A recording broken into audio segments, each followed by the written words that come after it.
right now we're living a time of uncertainty, a time of distress, a time of fear, a time of the unknown.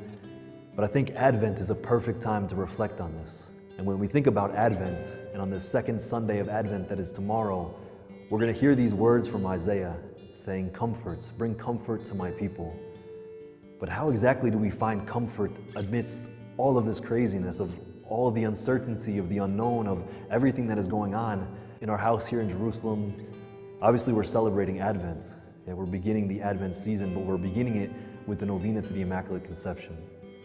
And for me, Mary, she lives this waiting. She has all of this anxiety of the pregnancy, of waiting for what is to come. Ask any mother, and they'll tell you about the anxiety, the unknowns of pregnancy. But here we have Mary, who is living this waiting, but she's living it in peace. And how is that possible? How can you have comfort? How can you have peace in the midst of all this uncertainty? And I look to St. Paul, what St. Paul says in the second reading, that as we are waiting, we live in holiness and devotion. And that's exactly what Mary did. In this time of anxiety, she served, she loved, she lived a life of joy, of simplicity, of devotion. And in that was peace, in that was comfort. And that's what we can bring to other people. And that's exactly what Don Bosco wanted. No, that's exactly what Don Bosco lived in his life. That in our ordinary life, in our everyday life, to live this holiness and this devotion.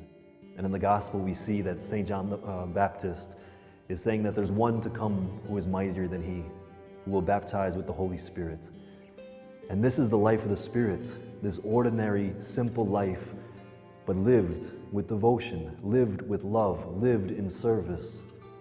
And so one practical thing that I can offer you, right, in the words of Don Bosco, to call upon our Blessed Mother, especially in the evening before going to bed, to say the 3 Hail Marys.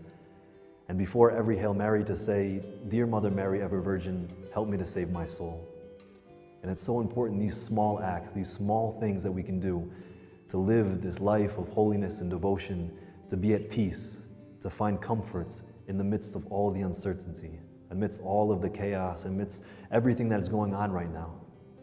And so with this, I invite you to continue this Advent journey as we prepare, as we wait, even with all the anxiety, to find peace, to find comfort.